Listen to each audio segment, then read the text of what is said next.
Well, hello listeners, Matt Rowe here with another Zwift Power Up Cycling podcast, once again with Kristen Armstrong. It's great to be back. Thanks for having me again, and I hope you guys had a great weekend. Yeah, absolutely, and of course, Kev Poulton. Hey Matt, and hi Kristen, how you going guys? Good man. So Kev went to the Tour Tour de France in July. Forgot to pack his podcast kit, so couldn't join the last few episodes, but it's good to have you back, mate. Yeah, good to be back. Yeah, sorry, just mentioned the Tour de France, obviously massive event, mixed results from the team and so on, but it's also for me good to be home for a few weeks in a row. It feels like I've been home for a year, but I've been home for 3 weeks at the moment. And talking of your role in the team, Kev, you're head coach. You're obviously not just go around the Tour de France for the jolly, are you? What does your role involve at the Tour, just out of interest? Yeah, well, for the Tour de France, I guess first of all, my big days are the team time trial and individual time trial. There are lots of planning, but around that, it really is every day looking at strategy, providing advice to the directors about which stage is suited to which riders, also providing advice to the directors about the fatigue of the athletes. So if a rider has had a big day the day before, have they recovered or not? But for me, I guess the marquee stage is the team time trial, where we have all the science, the technology, the planning, the strategy, all goes into one event. And for us, Tusha Alpecin, not being one of the bigger name teams in the Tour de France, we came fifth in that stage. And for me, that was I was pretty proud of that result. Yeah, good. So some of the planning and the science and the tech, give us a little insight into what type of stuff do you mean then when what type of stuff you're looking at and to kind of help that team time trial go as smoothly as possible? Yeah, well, a lot of planning went into that in the background, like months in advance actually. So we looked at the profile of the course, and then we looked at the riders' strengths, and then we actually had a strategy of, first of all, the order of the riders. So we have 8 riders, who's riding behind who, and then at what point on the course would they be on the front. And in the end, the final strategy was that we were better off grouping our strong riders together rather than spreading them out throughout the 8 team. So our 4 really strong time trialists were lined up 1, 2, 3, 4, and basically any time the course was uphill or false flat, those guys were on the front doing short turns. And then on the descents, the weaker guys, if you want to say it that way, would start rolling through to give the other guys a rest, because basically in time trialing, and Kristen will probably have much more information on this than me, but in time trialing, the slower you go is where you're going to make more gains, and the faster you go is where the big gains aren't made. Yeah, definitely. I think team time trialing is just such a beautiful part of the sport. And when you get into it, it really takes that individual time trial effort up to another notch because of all the detail that is put into it. It's one thing as an individual time trialist to really hone in on the equipment, the aerodynamics, and the effort out there on your own. But when you're trying to put together a team where you have to finish with X number of teammates across a line together by the end, it really is a whole new game. What about chainring, Kev? Did these guys, I guess they went bigger than a 53? Yeah, well, we have the SRAM group set, so we were running, I think 54.11 54.10 on the back the guys had. So yeah, massive gears. Epic. Cool. Anyway, there's always plenty going on in the world of cycling and Zwift. So touching on a couple of things going on in Zwift. Now, John Mayfield, who's basically the mastermind behind the game of Zwift, released a note on the Zwift forums about a week ago with news of some new roading game. It's the expansion to Utopia, Titan's Grove, which is based on, I'm going to try to pronounce this, Sequoia National Park and the Yellowstone National Park. Loads of wildlife and beautiful winding roads. So that's pretty cool. And also, equally big news is Zwift have announced the 2019 Yorkshire UCI Road World Champs course, the Harrogate Circuit, which we are told is a replica of the Finchon Circuit at the World. So that's going to be about 14k, just 225 meters of elevation per lap, which is basically no flat. So it's either going up or down. It's true to the word of lumpy or rolling. So yeah, look forward to riding that new course in early September sometime. And talking of the World, if you're coming to the World, if you're there in real life, Zwift have a World's HQ, let's call it, which is being named the Zwift Draft House, where Zwift are taking over the Cold Bath Brewery, which is just on the course for the week. I'll be there with a load of the team from Zwift, so you can come along, grab a coffee, say hello, and see some of the cool stuff that's happening in the world of Zwift. So that's all Zwift stuff. Outside of Zwift, the Colorado Classic. I mean, Kristen, you've been working wonders there with Chloe. Yeah, I have to say that was quite the race. First of all, shout out to the Colorado Classic and the organization for having a UCI top 2.1 women's stage race. I think that it really was successful. Having live stream every day, watching it from start to finish was pretty different for females. And so I think that that's a step in the right direction. It takes media and coverage to grow that sport. As far as Colorado Classic, I have been working with Chloe for a number of years, and she's struggled. Last year, she had a really bad accident at the Tour of California where she had a concussion. And we thought, just like a lot of times you think that the athlete's okay. And then, months later, they have these like really lulls. And, that was Chloe. And so between that and orthopedic injuries, such as her knee surgery in January, it's been quite a bumpy road these last 12 months. And so really for her to come out and stay focused on the big picture, which we look at as not only Yorkshire, but also Tokyo 2020, and qualifying not only the individual time trial, but also as an integral member of the women's team pursuit. So there's a lot going on for Chloe, and for her to have that breakout, but not only a breakout, I mean, she won 4 out of 4 stages off the front solo. So that was a pretty phenomenal ride. It definitely wasn't expected, but I loved her quote in one of the interviews she did. She said, "I did it because my coach said that if I don't work hard during the race, I have to go home and train." So must be a hard I love that part, because I have actually told her that before, where I'm like, "Chloe, I'm telling you, when you're a protected rider, sometimes you don't get the stress levels you need, and I need you to work hard." And so, she took it to another level. But one thing that stood out for me, Kristen, was I think Chloe said it herself. She said she's not a climber, but if you're winning 4 stages at Colorado Classic, I think you can call yourself a climber. Well, yeah, it's actually, I would say that she's comparing herself to the likes of, you have top Giro contender Katie Hall, which we would consider the best climber presently in the United States, and Brody Chapman. And for Chloe to be out climbing both of these women, it definitely was a surprise to her. But it's that determination and it's that mindset. She's been working with nutritionist, dietitian to really focus in on that lean muscle mass and making sure that we're in check there. Because, sometimes as an athlete, I think so often we come out and we're like, "Oh, I just want to be this weight." And you're like, "Well, why? What is that lean mass versus fat mass?" And so we've been really trying to optimize that with Chloe. So, because there's such a fine line to producing power, 4K power versus a 30K power versus let's go uphill. I know that for me, it could have been just as low as just a couple kilograms difference when I was climbing the best versus time trialing the best. So we have to keep kind of tight on that one. And so I think she did surprise herself, and really at altitude she had a breakout. She does live at sea level, so altitude isn't something that we've been going out and living, or she's not sleeping high and training low. So I think that just all around she's very focused on the little details, which I always stress to her is that every one of your competitors out there doing the same thing. They're training really hard, but what are we going to do to be better? And so we've done a lot of things off the bike. We've done a lot of things to prevent injury. Obviously it's all come together. So 4 weeks, we got 4 weeks. Nice. And Matt, there was another success story at Colorado Classic as well that we should mention. Our Zwift Academy winner from last year, Ella Harris, she finished 4th overall in that race. So for her to go from Zwift Academy to 4th in Colorado Classic was quite an achievement. Absolutely. Yeah. That's incredible. Yeah, fair play to her. Fair play to her. Great. And also, obviously, on the men's side, the Vuelta is happening at the minute. So you've got 67 Zwifters in this year's Vuelta who have on Zwift knocked up over 80,000 kilometers. So that's pretty cool. And if you've got a favorite pro of your own, you can search for them on the Zwift Companion app, check if they're on Zwift, and follow them and maybe ride with them sometime. So moving on, guys, our guest for this podcast is Nathan Thomas, who is a physio for Team Ineos.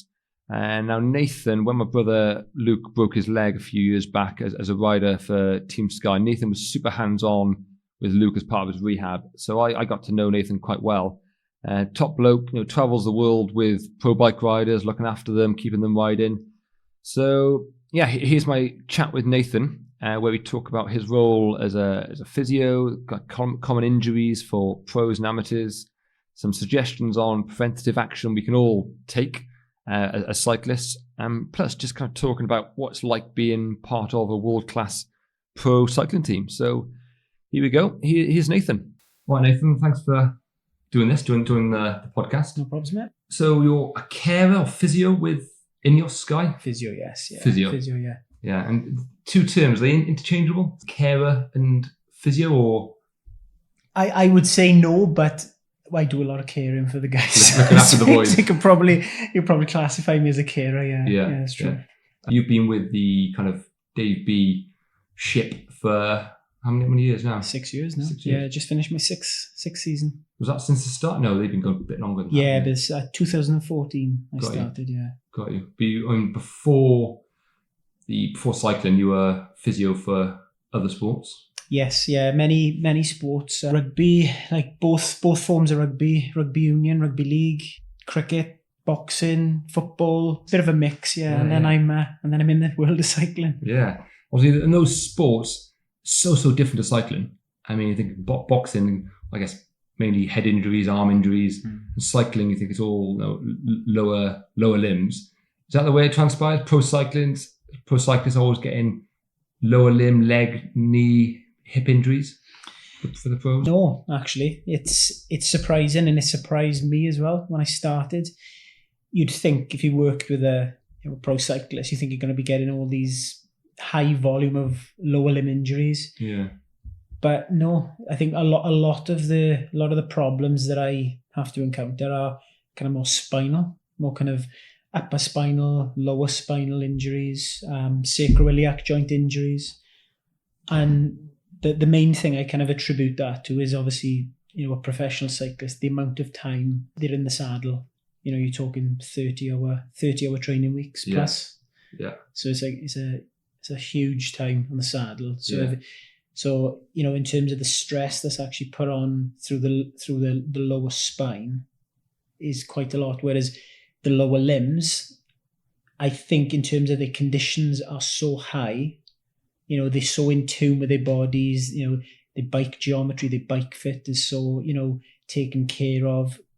Very rarely we'll see a lower limb injury. Right.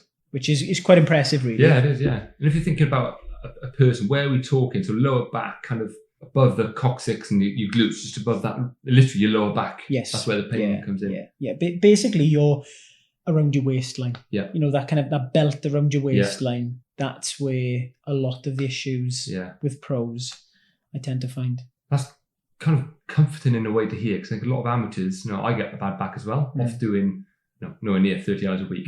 So it's kind of comforting in a way. But what can you, I guess, under the term of physio, what type of stuff do you do? Because it's preventative, curative, all different types. So I guess let's take this bad back issue for the pros. What kind of preventative stuff do you do for them? So a lot of the things we've done over the last few years is like focusing on a lot of mobility work. Okay. So you think of a cyclist, think of a cyclist who's been, doesn't matter if they're a pro, doesn't matter if they're an amateur, but they've been a cyclist for 15, 20 years. Yeah.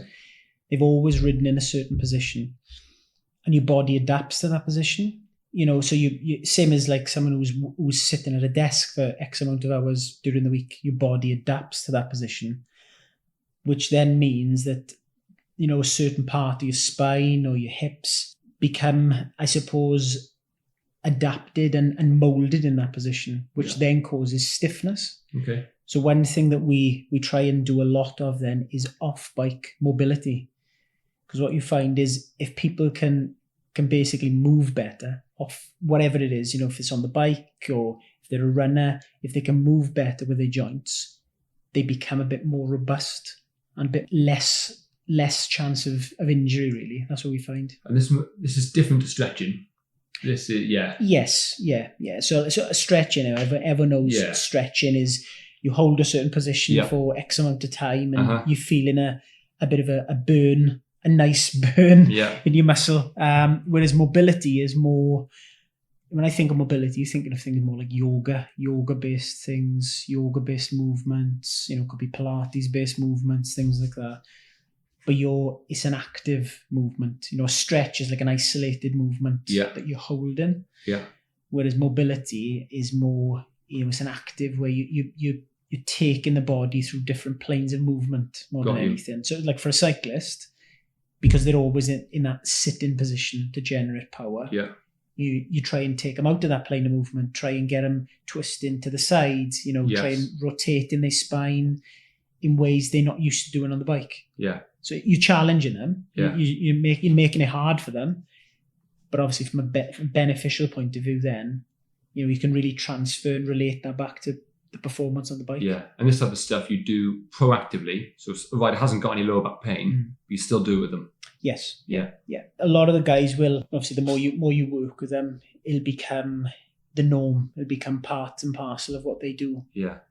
So prevention is better than cure. Like what can a normal person do in their home? Yeah, definitely. I mean, anyone can do it. Anyone can do it at all in terms of, there's certain hip mobility drills, there's certain spinal mobility drills you can do. I mean, these days you've got the internet. You type in hip mobility drills in the internet, you're probably going to come up with 50 or 60 different types. So it's so accessible to everyone. Yeah. So anyone can do it. I suppose from a professional cyclist point of view, you're then being very selective with the ones that they are doing. Yes. Because you just know them so well. Yes. When certain mobility exercises would benefit them more than others. But having said that, if anyone got themselves into a habit of doing a good, solid, functional mobility program, whatever they sport, cycling, running, weightlifting, whatever it is, you're going to feel a lot better for that. Got you. And can we describe if there's one exercise for your lower back for mobility? Yeah. Can we describe it so people can listen and give it a go? Yeah. Ooh, okay. So describe it. So in terms of injury prevention, the best way to... I think lower back, so many people get a lower back. Yeah. I get a lower back probably, one ride a month. I'll finish up like, my back's sore. Yeah. So if I can do something to make that once a year instead of once a month, I'm going to do it. The easiest things come into the head is, so you lie on your back. Yeah. You get your knees bent, both knees bent. And then you're basically rocking your knees to touch the floor each side.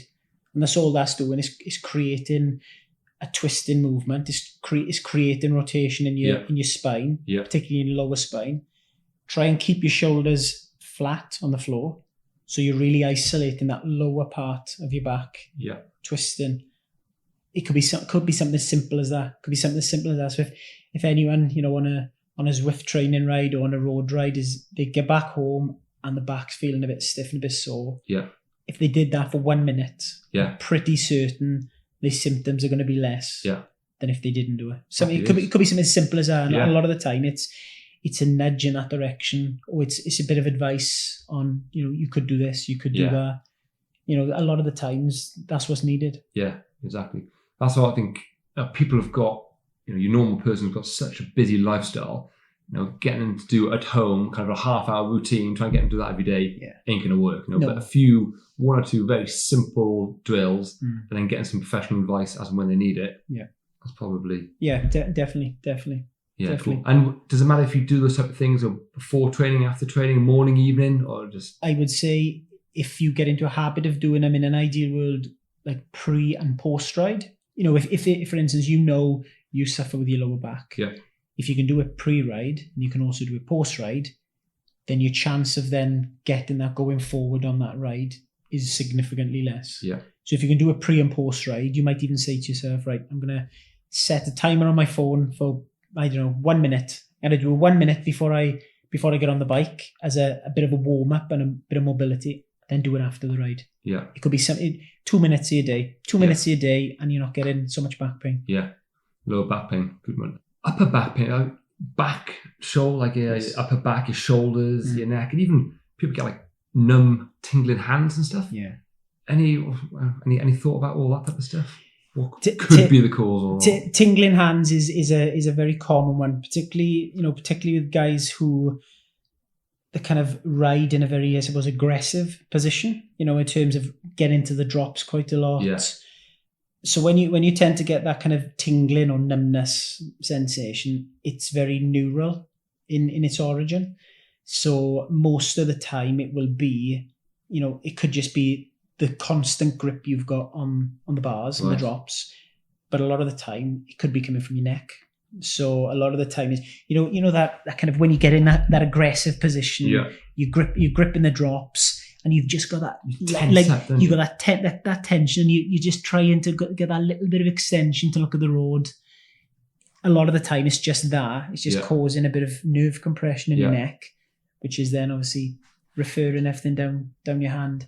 So a lot of the time you find, for instance, for a prevention point of view, if someone was getting that, so if it's, a lot of some of your listeners are getting that on the Zwift bike or getting on the road bike, and they're getting that on a regular basis, maybe for those, some thoracic or maybe some neck mobility work may help reduce that. Because again, you're getting the joints to move a bit better. The chance of that joint then, I suppose, irritating that nerve is less. Sure. It could be something simple as that. It could be simple as that. You get people actually moving a little bit better, and then you tend to find the symptoms will gradually ease off. And how does someone know if you can move well or okay, or within kind of like the parameters of good, or whether you're super stiff?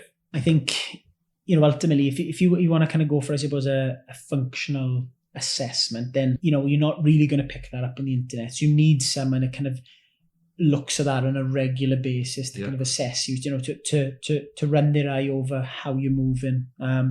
There's all these systems out there these days, these motion captured analysis systems and things like that, which are great.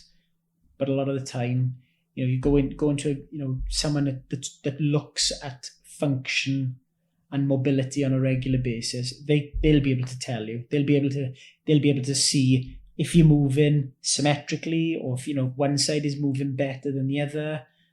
Obviously, then they can put plans in place for you then going forward to make you more symmetrical. Yeah, that's the key, plans for you, isn't it? Exactly. It's no good giving you, Matt, the same program as another 50 riders. No. Everyone's going to be completely different. Yeah, and I guess a lot of the problems you get because you get it wrong.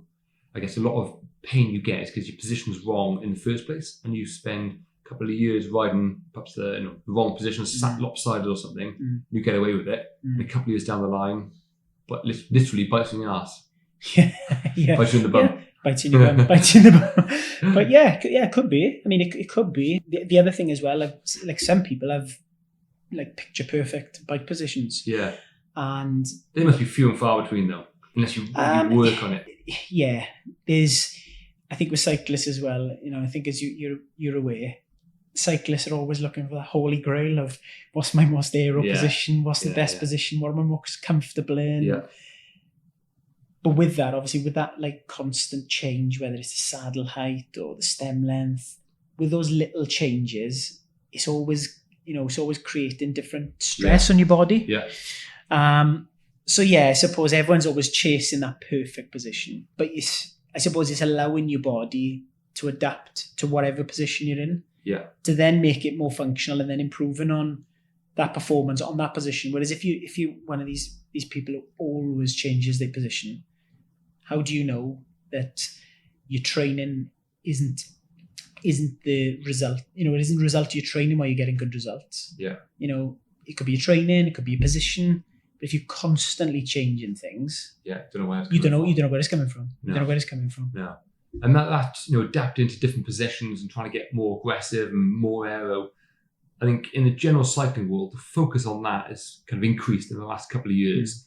Like now, everyone wears skin suits in kind of in the opening race of the year in Australia. Everyone's in skin suits. Go back.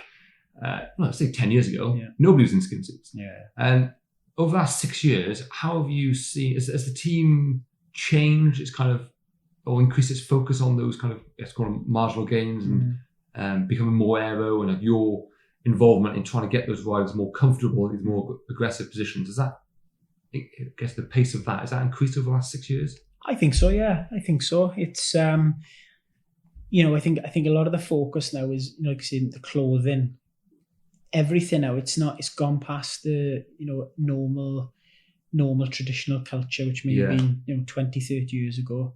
Everything's been engineered now. The bikes, it's seen as engineering. Skin suits are seen as engineering, and everything's engineered towards performance. It's like a Formula One race car. Everything's engineered to get in the best possible outcome. Yeah. But no, it's definitely changed. There's a lot of work that goes on behind the scenes. Particularly obviously within Ineos, there's a lot of work that goes on behind the scenes for the things that people don't necessarily see. And did you kind of work with riders to try and get them into a more aero position? Is that a focus? Yeah. I can work with some riders. I can work with some riders to try and get them more aero. Yeah. Try being the optimal word. Is one or two riders I can think of. But some people, movement, flexibility, it's natural. Yeah. It's natural. A lot of the guys don't even have to work on it. Whereas other guys, you'll have to really, really work on it. Kind of, pre-time trial, for instance, you'll have to do a lot of work with those guys. What's that? Manipulation, soft tissue work. Yeah. Some kind of neural kind of work, neural activation, neural glides, just to get them into that position. Because it's not just a case of, as not getting them in the position, but they've got to sustain that position and perform in that position as well. Yeah. And it's just thinking some of the most common kind of pains and gripes and issues from a kind of normal cyclist point of view. Yeah, lower back, upper back, numb hands. But also for me, I always have to put spacers on my pedals, so my feet. Otherwise, my heel hits the crank. Yeah. So I kind of pedal a bit like a duck. Yeah. Is that obviously so? Something's out of line somewhere. I also can tell I sit a bit skewer from the bike. Okay. What would your advice be there for someone out of shape like me? And is that? I guess I know it's not. Well, it's not ideal, but it's not the end of the world because I've suffered like it for a whole ever since I've ridden a bike. Yeah, it's a tricky one because you'd think, okay, what can we do? Right, the best thing we can do there. You said about your feet, right? Okay, in the best case, we need to get your feet more neutral. Toes pointing forward. The tracking of your knee needs to be correct and everything like that. But also, then, how many years have you been riding your bike? 22 years. If I all of a sudden now say, right, Matt, we're gonna change this. You're gonna start going from whatever cleats you're on. We're gonna go back. We're gonna go to the red cleats. You're not gonna have any lateral movement whatsoever. Yeah. You're gonna feel strange. You're gonna feel really strange in that position. So you've got to be careful as well. You've got to be really careful because, ultimately sometimes things may not be aesthetically, the best. Yeah. But if people are performing as well, it's a balance. There's a balance. Of course, you want everyone to be in an ideal world in the best position. The need to be tracking correctly and everything like that. But it's a real balance. It's a very individual kind of case by case, really. So if someone like yourself, I wouldn't be changing too much with that because if it's not causing pain. And if I start changing your biomechanics with your feet and start changing the tracking of your knee, who's to say you may start getting hip pain or you might start getting groin pain so you could be opening up a can of worms. Yeah. So you've got to be really careful with things like that. If I was a young neo pro joining the team, I think right, this kid's gonna have a 15-year career. Yes. Probably invest a lot of time into it. That is, in an ideal world, that's your best time. That's the best time to impact things. Make sure everything is as correct as possible. Yeah. But then giving them the time to adapt. Yeah. Do you mean that's the main thing? Because these adaptations are not gonna happen over 2 or 3 weeks of training. They're gonna take months, if not, you're talking of a full season to adapt to a slightly new position or whatever it is. So you've got to give the body time to adapt as well. Yeah. How long does that take? How long's a piece of string? But it's true. Yeah. I know everyone is different in how they respond. But again, everyone is different. So for instance, yourself may take, you might take a month to respond to a positional change, whereas someone else, they may not agree with it at all. Yeah, it could take them 12 to 18 months before they start to feel normal again. Yeah. So it's very individual. It's very individual. I know some people, new shoes, we put new cleats on, and people spend ages tinkering with them for the perfect position. Mm. Other riders, chuck them on roughly right. Okay. I wonder how much of that is in the head versus actual physical power transfer loss. Yeah, good question. There's not a great deal out there actually in terms of like, getting that precise cleat position. There's not a great deal. I mean, with the team, we just use this kind of engineered jig that's accurate. It's very accurate. Yeah. But like you said, if you're an amateur, or if you're doing things yourself, you don't know. You could be changing something in a slightly different way. What's that jig do? Make sure it just replicates. So you replicate. So what you've been riding on, and then you put the new cleat in. Got you. It replicates that position. Yeah. So there's no whole fore and aft. I get a lot of it's down to what you've been riding. If I've been riding sit and wait for 22 years, trying to suddenly change it, I'm going to feel weak as a kitten. Exactly, and I always feel weak as a kitten. But no, everyone's different. Like what I would say with like cyclists are very in tune with their bodies. Yes. Very, very in tune with their bodies. So any little change, they will feel straight away. Yeah. If you give me a set of shoes, give me a different set of shoes, I wouldn't feel the difference in about 5 or 6 hours. Got the wrong feet left and right. But yeah, they're very in tune. They're very in tune with think about their it. body. Pedal revolutions. If you go out for a 3-hour ride, you're pedaling 80 revs a minute for 3 hours. That's a lot of revolutions. Exactly. Yeah. So you get used to that. Yeah. And a slight change. No wonder you get injuries. But yeah, so on the curative side, if someone has, let's say a bad knee, because I know the pros don't get a great deal, but if someone does come home from a ride and the knee's hurting, what will be the first point of call? Very kind of typical thing to do. So if you come back from a ride, you get pain in the knee, the most basic thing you can do is, if you get pain in the knee, you've probably got some form of inflammation in the knee. Chances are, especially if you've been doing high cadence, high revs, things like that. Get some ice on there. Literally, just that's the first thing that I would do. If someone rings me, if a rider rings me, I've come off the ride, my knee is quite sore. I'll get some ice on there. Get some ice in there. Just settle it down. Get the peas out the freezer. Get the peas. Yeah. Get the peas out the freezer. What's that? RICE, the acronym RICE. Yeah, RICE. Yeah. Rest, ice, compression, elevation. That all things. They've been doing it for God knows how many years. It's very basic, but ultimately you're not in a position there for anyone to assess. No. It's very difficult to explain things over the phone to someone. So that would be the first thing. If anyone has pain in the knee, get some ice on there. Ibuprofen, would that help? It would help. I'd be more inclined to say to start with something like paracetamol. Okay. As a very mild kind of pain analgesia. I wouldn't really advise ibuprofen straight away until you've maybe seen someone. Okay. So if you can see someone within 24 hours, 48 hours, I wouldn't necessarily go straight for the ibuprofen. I'd maybe take some paracetamol or something like that to start with. Yeah.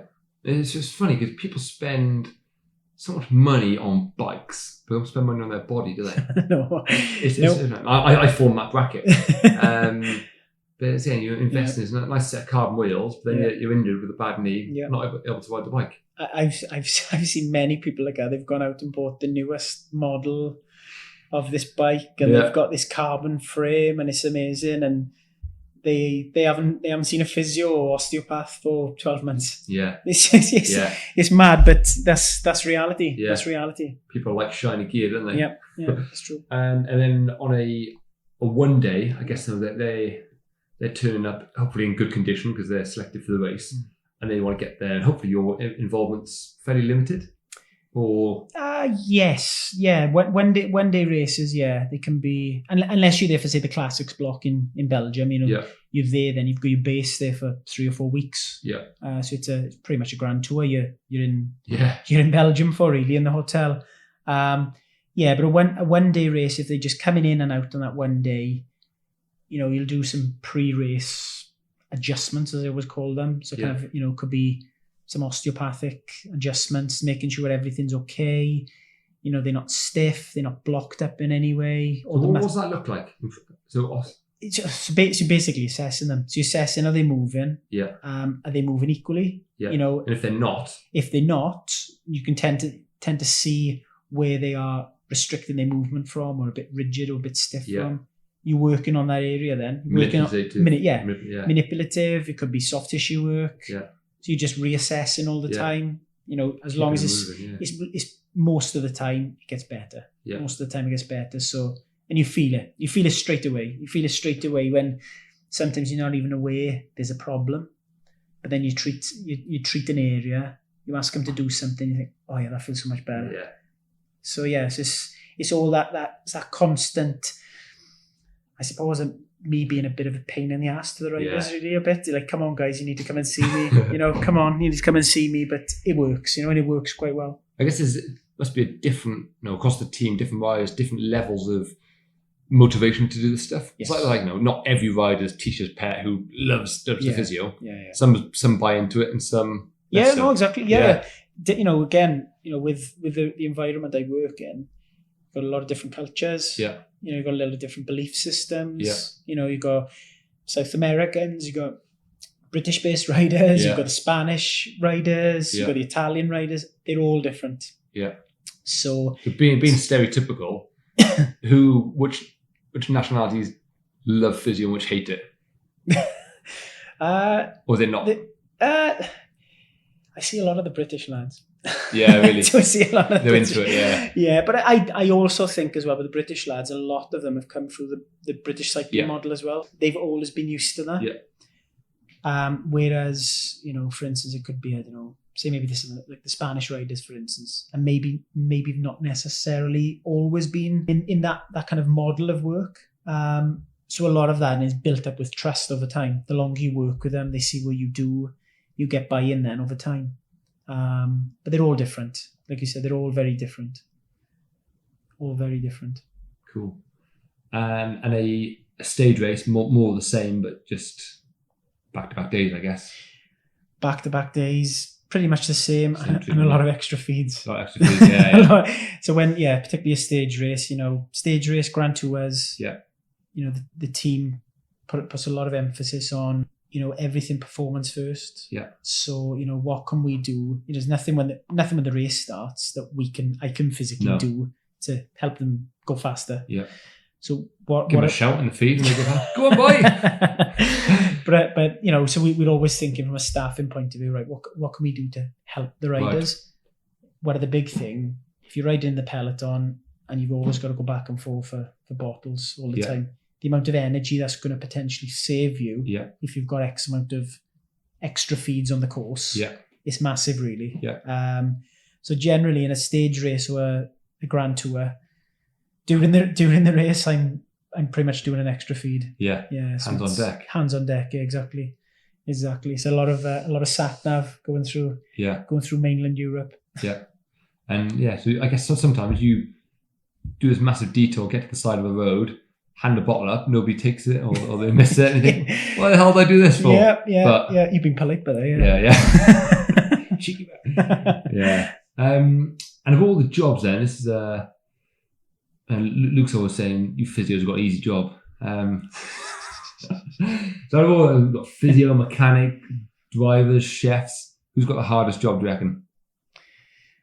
I would say who's got the easiest? Everyone works hard in the team, to be fair. I think that's the one thing I would honestly say. Yeah. I've never worked for another cycling team, so I have nothing to relate it to. Yeah. But other people who have worked for other teams always say that the work ethic of the team is second to none. Yeah. So to be fair, everyone works hard. Everyone has different work patterns. Yeah. You know what I mean? Some people starting earlier, finishing later in the nights. But everyone, to be fair, everyone puts the graft in. Everyone puts the graft in.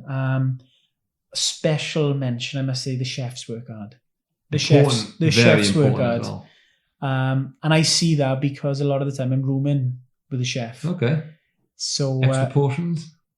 Yeah, you're right. I never get any benefits on that. No. No. But no, those boys work hard. You know, early mornings, late nights. Yeah, they work hard. Because they're obviously doing breakfast and then race food. They do race food. For the staff as well? They cook for them? Do some races. Yeah. Some races they'll do race food for the staff as well. But obviously they're there for the riders. Yeah. That's their priority. Performance first. Exactly. Performance first. But yeah, they're doing everything. You know, they could be doing the breakfasts. They're doing certain race foods, and then foods, you know, could be post race. Yeah. So as soon as the guys are finished, there's food waiting for them on the bus. Yeah. And then obviously when they're coming back in the night, then they're having their dinner in the night. Yeah. So they work hard, those boys, I must say. Yeah. And the chef, does the chef, obviously he knows what's good. He's got nutritionist advice and stuff. Does he choose the meals, or do the riders get a say? I suppose they will work on what their preferences are over time. But generally, no, it's structured by the performance team, basically. Yeah. You know, so they'll get a lot of kind of nutritional advice and support from, you know, like an external nutritionist, through SIS as well, Science in Sport. Yeah. So there's an agreement there. So everything will be planned. You know, going into a race, they will know what they're going to cook, you know, for a certain protein content, certain carbohydrate content. Yeah. Everything will be planned before the race. Yeah. You know, so everything will be mapped out of what they're going to do for certain days, certain stages. Yeah. You know, not also thinking about that day. They're also thinking of the coming days as well. Yes. So everything's very strategic as well. Yeah. So, yeah. Yeah, wow. That's interesting, yeah. And do you always use the food truck? Well, that's just for the big races, isn't it? Most races now, the food truck is there. But yeah, it's obviously the bigger races, there's always the food truck. But some of the smaller races, it's not always there. Plus, sometimes, depending on the hotel, depending on the facilities, that's equally as good in some races. It's equally as good as long as the chef has got access to the hotel kitchen. Yeah. You know, from that point of view, from a hygiene point of view and everything like that, there's no problems. Yeah. So they always make it work. Yeah. They're pretty good, to be fair. So on that performance first angle, any other interesting things, kind of focuses? I guess you all just challenged just individually, like make sure performance first. Mm. So what? Yeah, everyone's geared towards that. You know, it's riders first, performance first. You know, everything, it just kind of gets ingrained within us. Yeah. You know, as a group. You know, and I think, you know, obviously, you know, we can't affect anything. Again, we can't affect anything on the bike, but as much as we can do for the riders off the bike, to enhance their chances of success. Yeah. We will do. Yeah. We will do. So it's just everything, really. You know, from the moment they wake up in the mornings to when they go to bed in the night. Everything. If there's something we can do to help or better that, yeah, we'll always try and do. Yeah, that's good. Well, just before we wrap up, saddle sores. I know that's it's a bit of a taboo subject, isn't it? Because it's not a nice thing to talk about. But most people, male and female, suffer with saddle sores, and it's, I think you can do things about it. Good pair of shorts, tight fitting pair of shorts. I think that's key. Tight fitting, a saddle that suits you.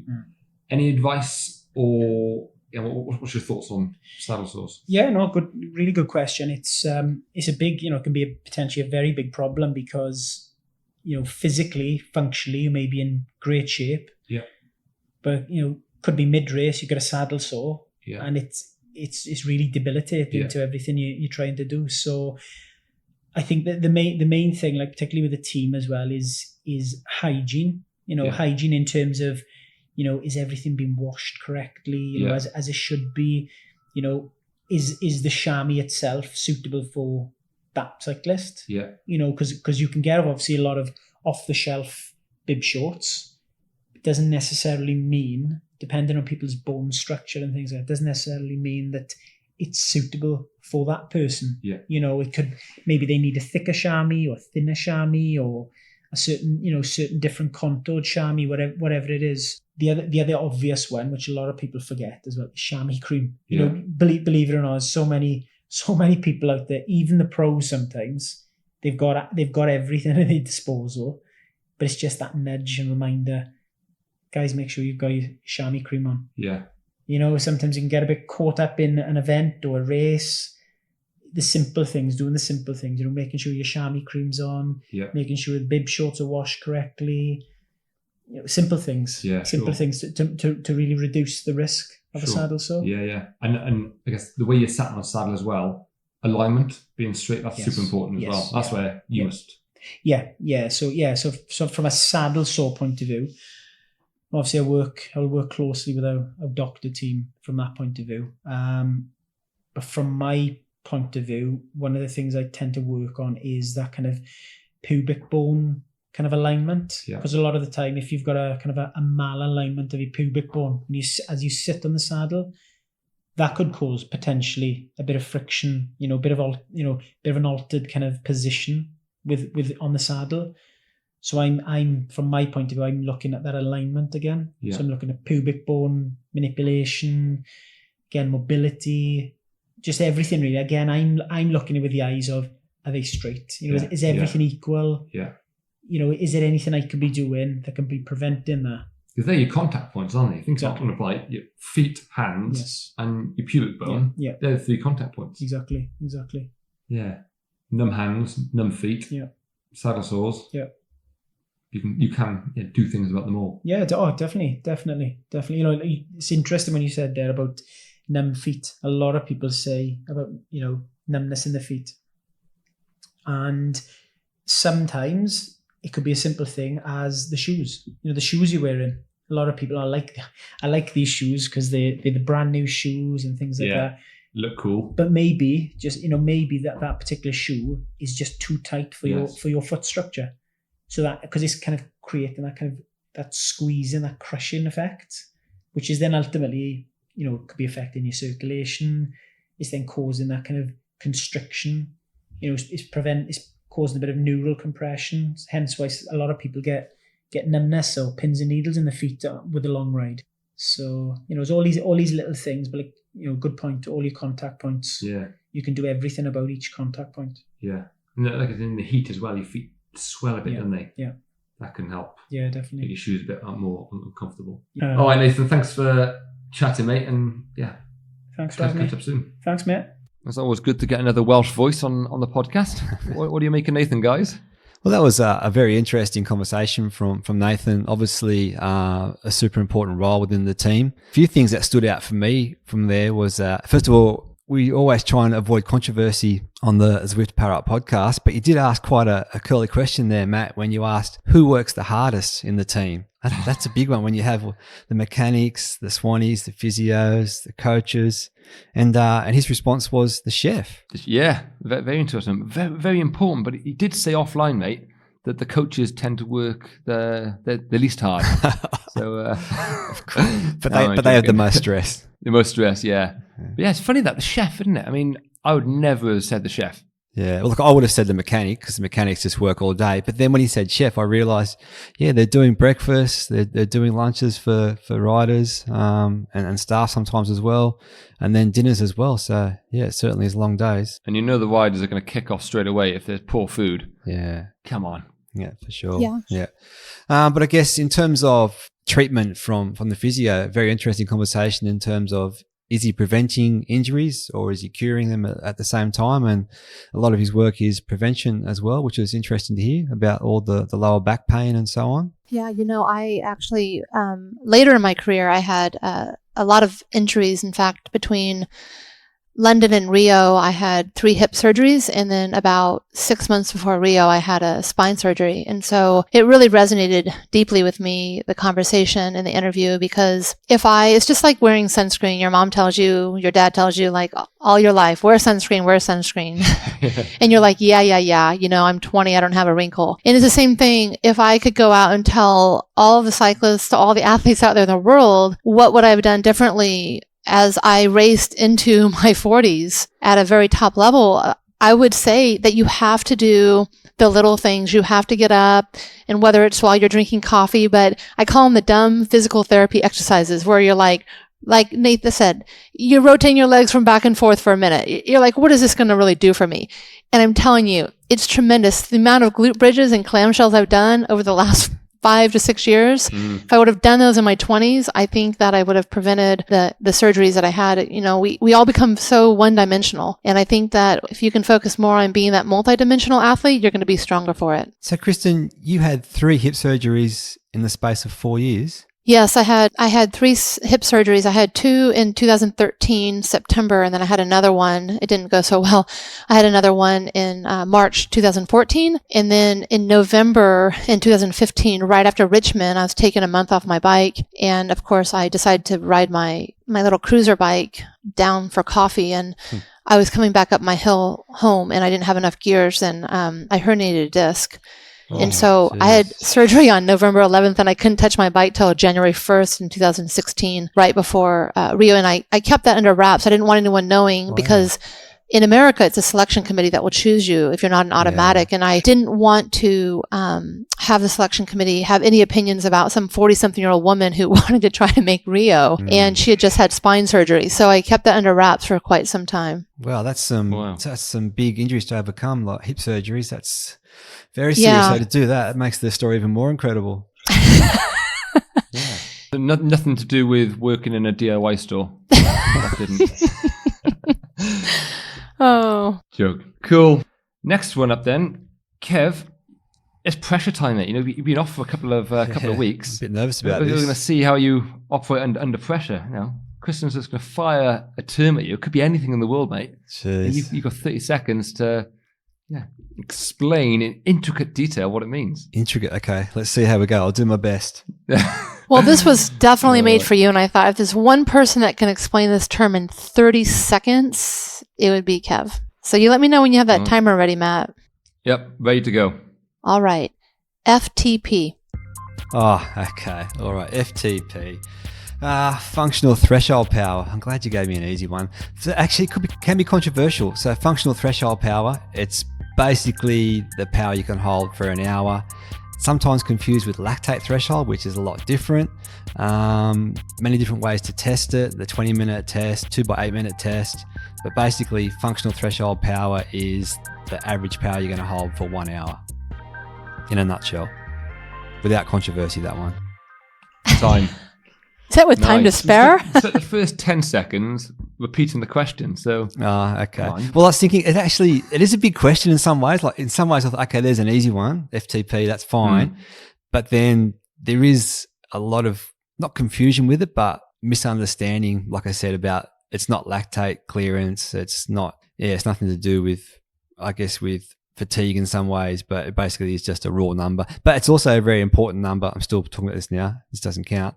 It's also a very important number because we base our metrics off it. So it needs to be accurate, and all our metrics are sort of based off that figure. Well, I think it's interesting because we're speaking to such a large community that I've opened up these fitness centers where we have our power-based bikes. And the reason why the term came up in my mind was I just can't wait to hear Kev explain this in 30 seconds because really, I think there is a lot of confusion out there. And if I were to say this, I've gone over and over and over again to the general person that has just walked into a studio and says, I want to ride. They don't really care what FTP. They want to know that you're setting your intentions for that ride. And so how do you set your intentions through those zones that you want to work in to create the adaptations and the stress and, all the great things perfectly?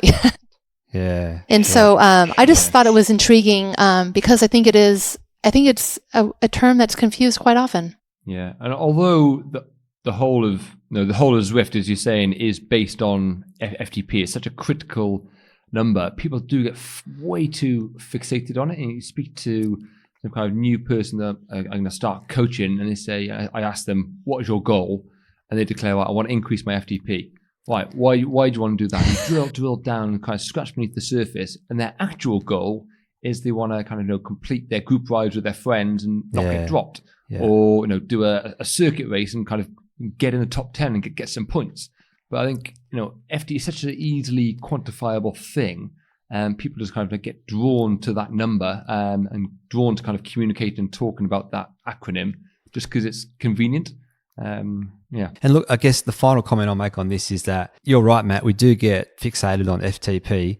And as Kristen will know, it really doesn't change that much. Like, especially for professional riders, It's not going to change that much over the years. It'll probably change from the start of the season to peak form. You might change it 3 or 4 times the actual setting. But what happens in the background, your FTP can be the same, but there's so much changes in the background of your anaerobic capacity, aerobic capacity.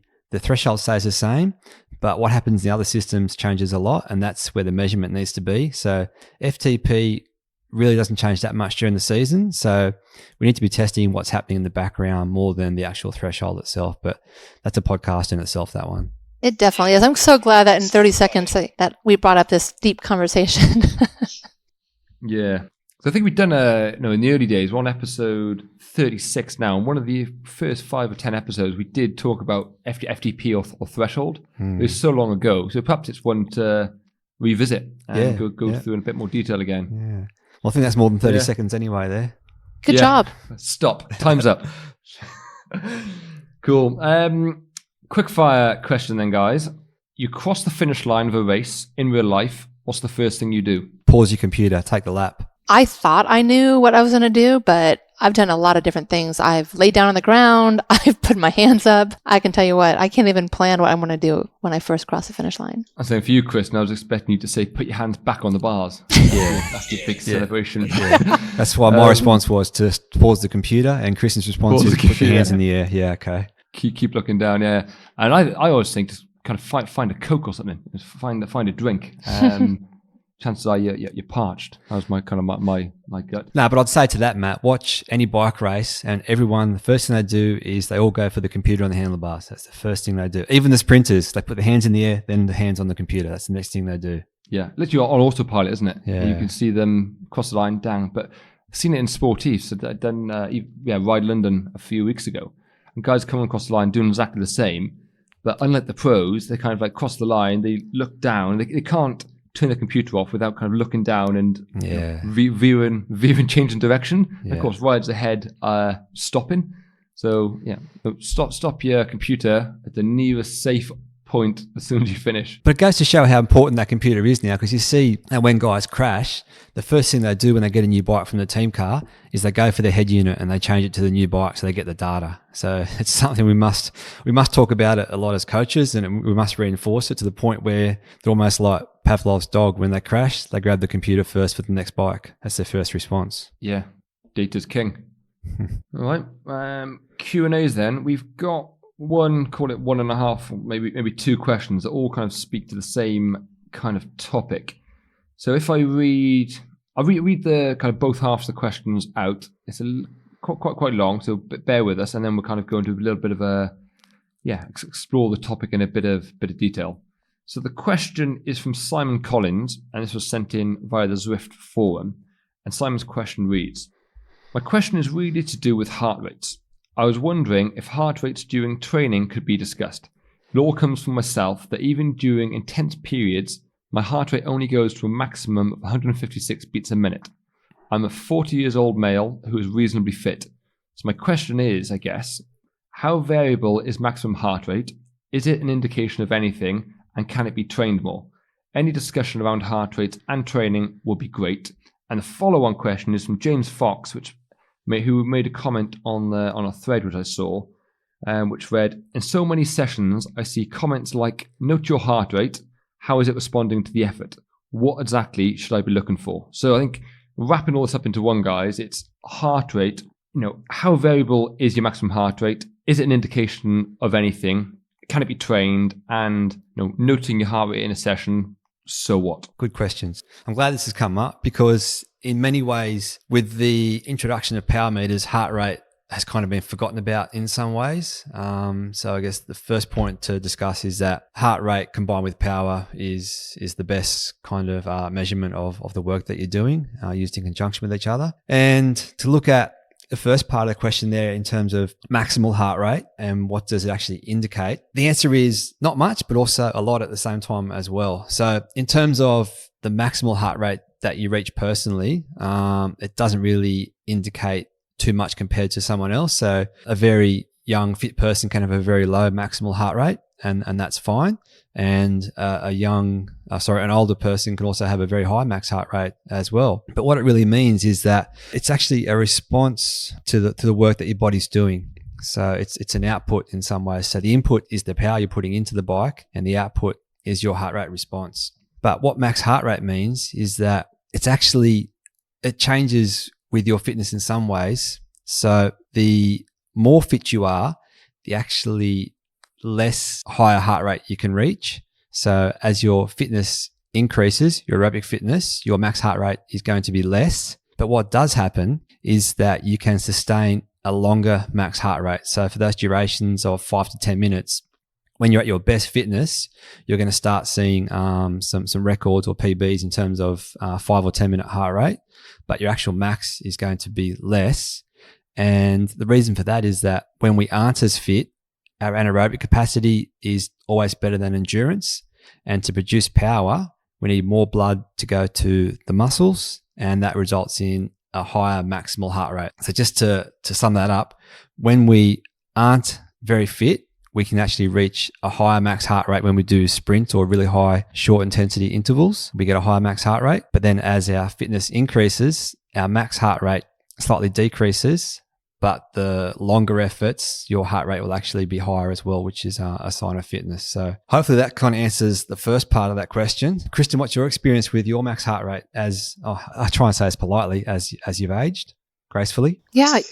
I think, to be honest with you, heart rate, I didn't use it as much as I used, my power meter and just really my power files. I have to say that I had a few frustrating times where I think we've probably all been there because there are so many different gray areas with heart rate. So whether you're dehydrated or not fueled enough, or you've had caffeine or whatever it may be, you may be tired. So it can throw your heart rate off a little bit. And so there was a time during my career that I mentally got almost controlled by my heart rate. And so I tried to tape it over with my computer so that I didn't see it much, because it controlled me. I saw a number that I had never seen before, and I thought, well, I'm done. And so I just basically dropped off and lost the race and all that. But at the end of the day, I think the points that you've made, Kev, are really important, is that really your heart rate is defined by you. It's not that you can't get your heart rate up higher like your teammate or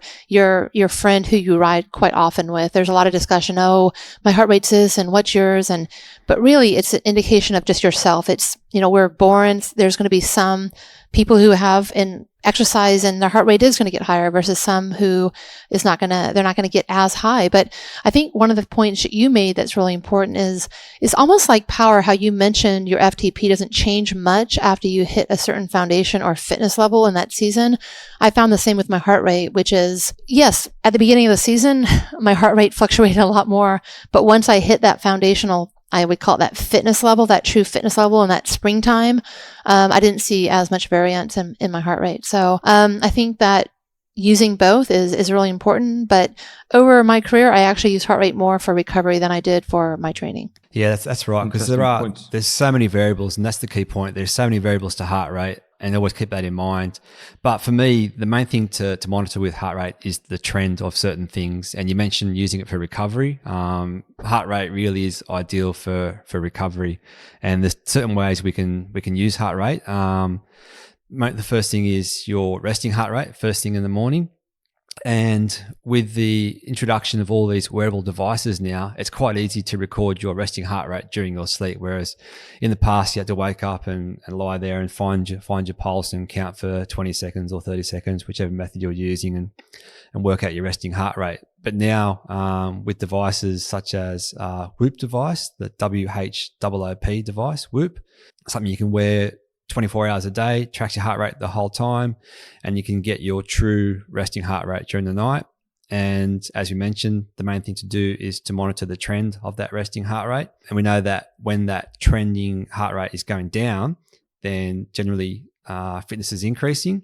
And if you see an increase of your resting heart rate of 3 to 5 beats over 2 or 3 days, it generally indicates that you're fatigued and could be on the verge of sickness. So it's a good indication to move your training back a little bit. And the other way to look at heart rate too is in a standing position. And when you first throw the leg over the bike and you're pairing your power meter and your heart rate strap and everything, if you take a note of your resting heart rate when you're first standing on the bike in that prone position, then it's also a good indication of your fitness and fatigue. So take note of that number. And if you see that it's getting lower, then it means your fitness is getting quite good. And if that heart rate figure is gradually increasing over a few day period, then you know that you're either fatigued or overtrained or could be on the verge of sickness as well. So resting heart rate is super important to use. Just thinking about some of the things that can influence your heart rate early in the morning. Caffeine. So if you have had a couple of extra coffees in the morning, is that going to significantly influence your heart rate, Kev? Yeah, but again, it will for sure. But if it's the same thing, if you're doing the same thing every day, measuring it the same way, then it's fine.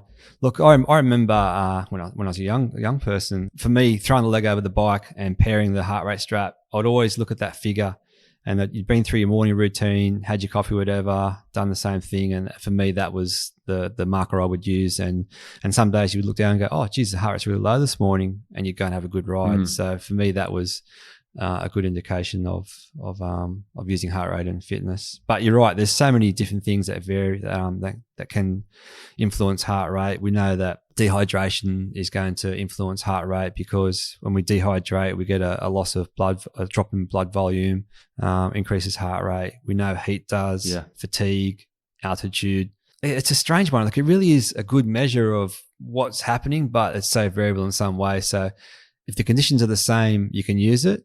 And that's why with training as well, for intervals, that's probably our next topic to talk about with heart rate, when we can and when we can't use it. And really the rule is that we use heart rate for steady aerobic efforts.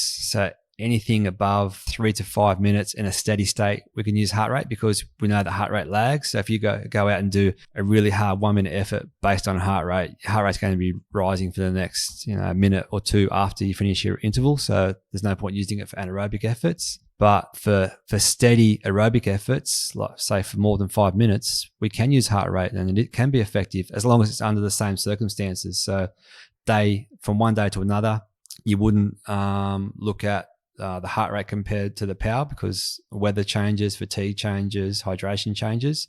But in the one session, you can use heart rate for aerobic intervals. Sure. And just coming back to the point you made about the importance of registering your heart rate in the morning, if you haven't got a device to do that, and they're very affordable, if you haven't, most of us have got a mobile phone, and there's a couple of apps. I mean, if you just punch in a heart rate monitor on your iPhone or whatever phone you've got, there's apps, and you can literally place your finger over the camera. Now, how that technology works, I don't know. But yeah, it reads your heart rate. So in the morning, a lot of people, first thing they do is reach over, pick your phone up, turn your alarm off on your phone, capture your heart rate that way. Yeah. But also on Zwift, and of course, as soon as you jump on Zwift, and the first couple of minutes, you may be pairing your power source, pairing your heart rate strap, whatever it is.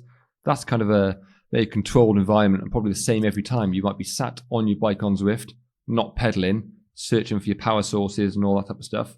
That might be a good opportunity to take note of your heart rate. Yeah, for sure. And looking at suggestions on how to use heart rate, because I do actually use it with athletes, like I said, for the longer aerobic efforts, and there are a few different ways to use it. But to use it, you need to know your functional threshold heart rate. So it's FTHR. And you can normally go back through, if you do record your data, look at things like your 60-minute heart rate, look at 20-minute heart rate, and the figure's pretty accurate normally. So your average heart rate over a good hard race for an hour, average heart rate is a good way to start for your FTHR, functional threshold heart rate, from there. And once you have that figure, there's a couple of sessions that we can use for training. And one of them we call aerobic threshold rides, and it's based on heart rate. And if you look at 81 to 89% of your functional threshold heart rate, that figure is top of your second ventrally threshold turn point. And we normally do efforts of like probably 20 minutes up to 2 hours for professionals in that heart rate zone. So we do actually base training on heart rate still in this day and age, and we look at the power response. And the other way is to flip it around and hold a steady power and look at the heart rate response that you get for that power. And this is what we call decoupling. So in that instance, you would look at holding, again, a steady power, normally about 75% of your threshold power. Hold that power nice and steady for anything from 20 minutes, again, up to 2 or 3 hours for professionals. and look at how your heart rate changes over time. And if you get this decoupling, which is when your heart rate is going to rise over the duration of the interval, that's an indication of how your body is responding to the workload. And again, for professionals and amateurs, you can use this as well. For if your race is, say, a 2-hour race, you need to be aerobically fit for that race. That's the first part of training. So you should be able to ride at a power of about 75% with your heart rate rising less than 5%. And when you get to that point, you know you're aerobically ready for the demands of your race. So for professionals, we do 3-hour intervals of this kind of power work and looking at heart rate, and we know they're aerobically ready for the demands of the race. So we can use heart rate in training. And in training, Kev, if you're okay, so what kind of rough length of interval can you start taking heart rate into consideration? We're saying if you're doing short anaerobic stuff, no point. Roughly, what is that tipping point where heart rate becomes valuable? It really is about 5 or 6 minutes, but to be safe, you'd probably go out to 10 minutes and start doing intervals based on heart rate from around 10 minutes and onwards.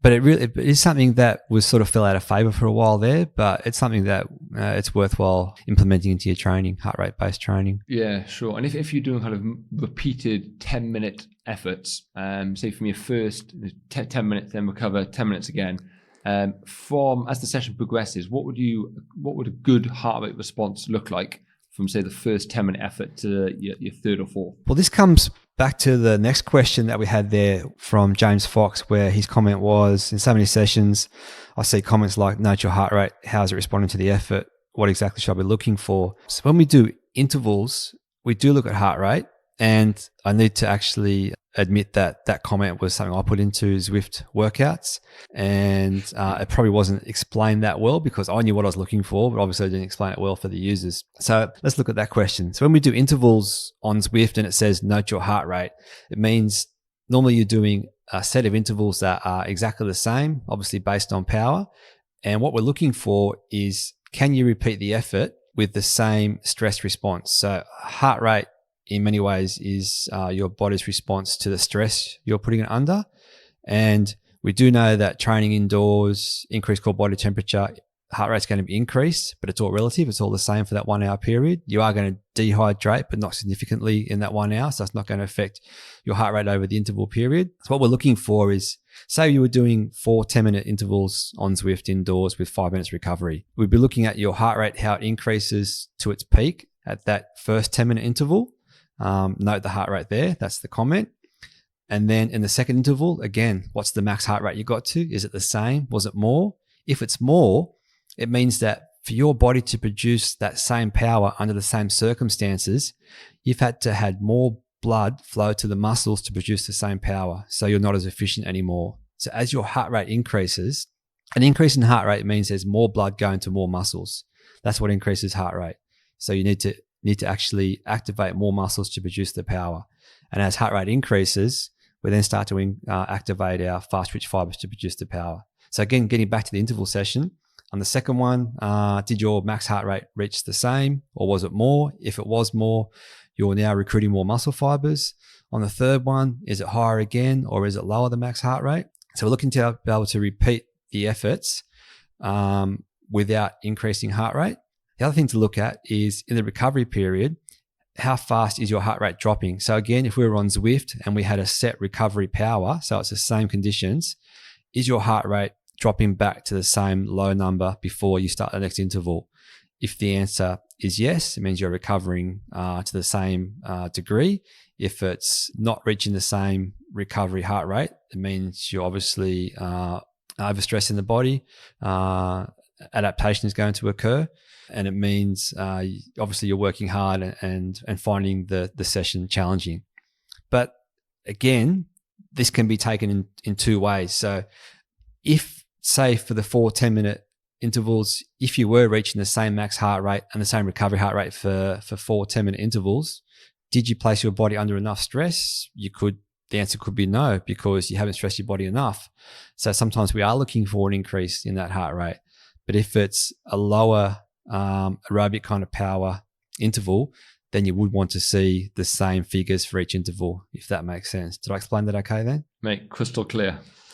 I think it's really good. I'm glad that one's come up because, again, I've got to put my hand up and say that was a comment I put in, assuming a lot of knowledge there. So it's good to clear that one up. So definitely do use heart rate. Definitely do monitor your response to intervals, and keep in mind that when your heart rate goes up, it means there's more blood going to more muscle fibers, which means more adaptation in some ways as well. Yeah. And, quite often we've talked a lot about technology, power, heart rate, but there are times that some of the clients and athletes that I coach, I will throw out the challenge of go out and ride and just go based off of your rate of perceived exertion between 1 and 10 and really just listen to your body. And I think it tells you a lot, and you'd be surprised how close you are. If you are an 8 on a scale of 10, how close you are to that zone that you're trying to reach. It's amazing what your body feels and what it does. Yeah, definitely. I think sometimes for especially a pro rider who's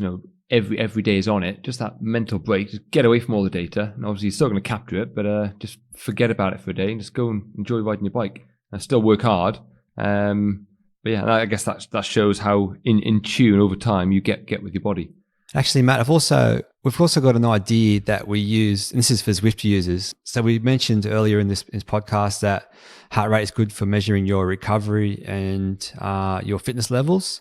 So something I actually get Zwift users to do is when they start their session, do a bit of a warm up, not too intense, and then you ride at about 80% of your maximal heart rate. So you should be able to record maximal heart rate. 80% of that, ride at that level for about 5 minutes, and then stop pedaling, and then watch your heart rate and see how fast it drops.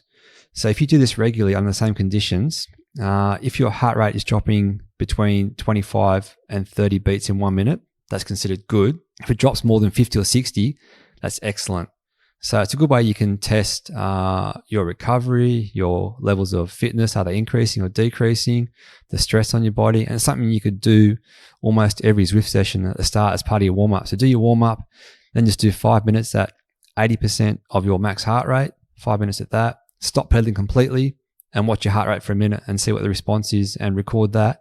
And that's a good way to also measure the stress your body is under and recovery levels. There's a lot of gain there. Have a little personal challenge. Try and get fitter and watch your heart rate drop quicker. It's something I've actually made as part of structured warm-ups. So like I said, we do the warm-up and then we do 5 minutes. It's a steady state effort. Stop pedaling, watch your heart rate response. If it's really good, maybe go on with the session. If you really have a bad score, then you might change the session you were going to do. So again, it's just something to observe regularly, and observe the trend is the most important thing. Sounds good. There you go, guys. Something first off, I think for James and Simon, your questions, plenty on heart rate there. So hopefully that helps. Give that little test to go and see how you get on. But yeah, guys, good to chat as always. Speak to you next time. Great work. Thanks, Matt, and thanks, Kristen. Yeah, thanks, Matt, and thanks, Kev.